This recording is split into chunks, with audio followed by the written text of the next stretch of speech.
thank you very much for coming along. I'm out on the Royal Enfield Meteor 350 today, and I know there's a lot of people out there that want to start YouTube channels, but for many different reasons they just don't. And so I want to kind of just help people along a little bit on that one. Now there's lots that I want to put into this video that I just can't get into you know, in one video because it'd be too long. So I'm just going to shoot from the hip really and film this, okay? So now what happens is quite often is I have met people, I've had a couple email me as well, or you know, Facebook me or whatever, you know, asking the best way to go about it, and you know, how to start a YouTube channel, and I want to kind of dispel some of the common myths. And I said that first of all, starting a YouTube channel is an absolute piece of cake. Anyone can do it, and anyone can start motovlogging. And I want to put this in again. I want to put this in a nutshell, really. You know, first of all, where a lot of people go wrong is they'll start a YouTube channel and they'll upload a video and they'll just cringe at it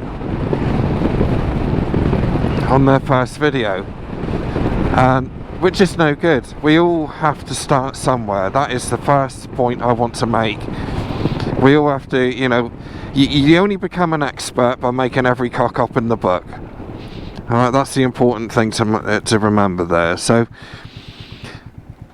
if you're thinking of starting, start, but you will be making crap videos. Everybody expects that, and nobody's going to be watching it anyway, because your channel's only going to be so small that it really doesn't matter. So pick up the camera, push record, and see how you get on. You're going to struggle, it's going to be difficult, but that's the same with anything in life that's worth doing. It's always going to be a struggle in the beginning, isn't it? So get on, pick up the camera and push record and start recording. One thing I would say that is very important, which is a really important nugget for anyone starting a YouTube channel or a motovlogger: don't have lots of dead spaces. Alright? It's got to keep moving. You've got to keep feeding the channel and the video itself. Very, very important. It must be under 10 minutes long in the early days until you get more of a following. There's no point having a video where you're just sat quiet, you know, riding along for, I don't know, 2 minutes or whatever. You know, even that pause was too long. You've got to keep the people engaged. You've got to keep them fed. I often look at it as like a little baby. You know, when you're feeding a baby, you know, it wants its food, but it wants it now. It doesn't understand that, you know, you've just got to go down to the pushchair and bring it up and undo the jar. No, you want it now. Alright, and that's what it's like. You have to keep on feeding them now. Alright, so make sure you do that. There's no point, you know, if you have got long pauses, then you're going to have to do what's called jump cut. It means you edit it out, cut that bit, and you bring it to the next bit of talky bit and keep it fed. And ideally, you know, prior to, I don't know, let's say 1,000 subscribers, you want to keep it around 5 minutes long per video. So get to it, get to the point, and get it done. Another common issue that people that I see people do is they have wickedly long intros. And again, it's the same thing. If people are watching a 30-second long intro for a video that's only 5 minutes, or sometimes, let's say, you know, it could be a minute, then they'll soon have enough of that same old intro. So cut the intro. I personally, I've considered having an intro now my channel's a little bit bigger, but it's something which you'd have to constantly keep on changing, because obviously you change bikes, the seasons change, you know, you don't really want to be watching a summer filmed intro in the winter time, do you? So It just rubs it in that it's not biking season. So cut the intro, just go straight in there. This video is about that, or you know, just get straight in there. Now again, you know, I'm saying all this, I'm not saying it as an expert, I'm saying it as my personal opinion. So if anyone wants to have a pop, then crack on, but I'm not interested. This is just my opinion. I'm not saying I'm any expert. Now obviously over time, the one thing which you will have to learn is editing. Editing can be a fun process, not so much on my own stuff anymore, because my videos are massive and have to sift through hours of footage, you know, for the reviews, for example. So you will need to learn editing. It is a fun process in the early days for sure. I find, you know, some people don't like it, but it takes a long time. It took me about at least a year to get even semi-fluent at editing. And as with anything YouTube, you've got to really want to do it. You know, if you don't want to do it, then try it, give it a go, knock it on the head. Don't give yourself a hard time. But it isn't easy, you know, learning this stuff. It all takes time. It is a skill set. It is a trade. So, you know, give yourself time. It will take over your life. It does become addictive. But I would say that it does become addictive in a positive manner, in a positive way. So next up is, how much money are you going to earn from it? You're never going to earn money from it. Never go into this thinking you're going to earn money. For me, I earn a couple £100 a month. It goes up and down like a yo-yo, but at the moment where I am now, 100,000 views a month, I'm getting around £200, just slightly over £200 a month. So that's not going to pay for my family bills and my mortgage, is it? It's not going to do nothing. And don't forget, I've been doing it for a long time. The content that I do is you know, generally popular content, bike reviews and things like that. So yeah, it all takes time to build up the 1,000 subscribers and then build the rest of it. But for that couple £100 a month, I actually put in more hours than what I do my day job. You know, it's crazy amount of hours, and really it's a dumbass thing to do, really, what I'm doing. You know, but you know, I want to say I do it because I enjoy it. I do enjoy it, but it has become a job. It's just become part of me, which I like. But at the same time, on paper, it makes no sense whatsoever to do it to the level that I'm doing it. So, you know, really think hard about that. Don't go into this thinking you're going to be making money. And to the younger ones as well, an important point. Don't be a dickhead. Alright, don't go out on your bike and think you're invincible. Alright, and do dumbass things, because you make yourself look a twat. And you know, whether that's riding fast or wee, yeah, you know, all that crap, don't do it. Alright, because one day you will regret it. Your channel won't grow, and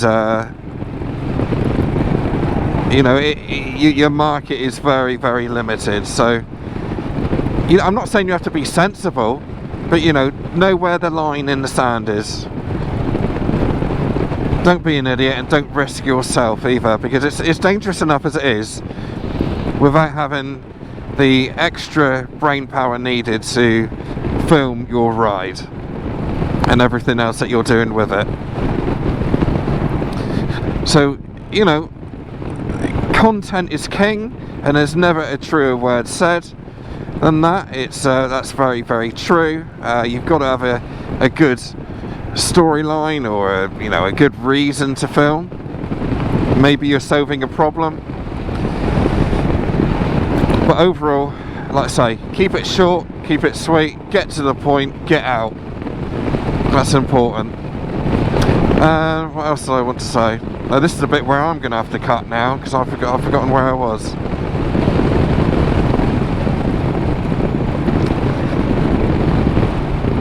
Oh yes, another thing you'll have to learn actually is how to do a good thumbnail. There's so many different ways of doing that. Thumbnails are so important because if you've got a rubbish thumbnail, excuse me, I'll leave that in. If you've got a rubbish thumbnail, then they're not going to want to walk into your shop. That is your shop window there. So if you've got a crummy thumbnail against a lot of other decent thumbnails, then you're out. You're not going to stand a chance. And let's face it, if your thumbnail's crap, then the odds are is that the content isn't going to be great either. So get that right, and yeah, get it right. Now, cameras and microphones. So first of all, let's talk about cameras. Cameras have come down a lot in price now. You don't need a particularly good camera. I would advise having something with stability of some description. That's always a good thing to have, because you know, watching a shaky video isn't the same as watching something that's smooth, is it? So perhaps do that. And more importantly, and this is where a lot of people go wrong, is audio quality. It's got to be right. It's one of the biggest pain in the asses about being a motovlogger, is getting the audio right. I spent 3 days on, sadly I spent a lot longer than 3 days probably, just trying to set my microphone up, because I had the Osmo 2 at one point, which is known for bad audio, but I kept on trying to make it work, which I couldn't. So just put a lot of effort into audio, because if your audio's no good, then they're going to switch on, hear a load of wind noise, probably like you are now, and they'll just switch off. They'll be gone, out of it, and then you'll be thinking, well, what's wrong with my video? It's good content. Well, they didn't get that far because the audio's shit. So get that right. It's really, really important. Something I'm still working on, and a lot of it does depend on the type of helmet that you've got as well. So I use a shark helmet, because I know that the audio's good. Goodish, you know, as good as, you know, what it can be. So, but some helmets create a lot of wind noise. I need to turn left here, but I'm going to keep going and talking to you for a minute. So get that right.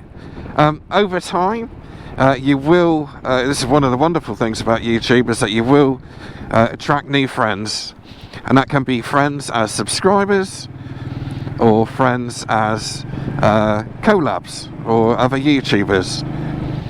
And there's people out there right now that you've never met that are wanting to do the same thing as you, and you haven't met them yet. I've met some of my bestest mates doing this YouTube lark, and people that are totally in tune with my way of living and what I want to do. And of course, we've all got a common theme. We all like these T-wheeled iron horses, don't we? So that counts for a lot as well. And the actual subscribers become as much as a friend as, you know, your YouTube, you know, fellow YouTubers. So that's something you've got to look forward to there. So in a nutshell, forget branding and all that. You don't need it in the early days. You know, don't waste time on trying to be something big when you're not. You're a little channel. Stay a little channel. That's got its own appeal to itself. But do get your audio right as much as you can. Make the mistakes, because that's how you learn. Cock up on every video, because that's how you learn. Every video, do something to make it better than what you did the previous video. That's how you learn. And push record, even if there's nothing to film, like I did today. I didn't really know how this video was going to go about. It's probably too long, but I'm going to shove it out because I think the content's there. So I'm going to shove it out. I got something for you to look at whilst I was riding. Push record, get yourself out there, do it, improve on every video, and no dead spaces. Get rid of those dead spaces, because you think that your viewing time's going up, but in fact it's not. Your people are clicking off a lot quicker than what you want them to. And enjoy it, you know. That's obviously why we do it, is to enjoy what we're doing, because it is a wonderful hobby. It's a very creative thing to do. It's something beautiful about making a video and different kinds of videos that help people. And I'm going to do a U-ey here, because I actually need to go back the other way, if that car's going to let me. Yeah, and enjoy it. Well, I'm going to leave you there, guys, so thank you very much for watching, and I'll see you next time. I'll probably follow up this video at some point. Cheers.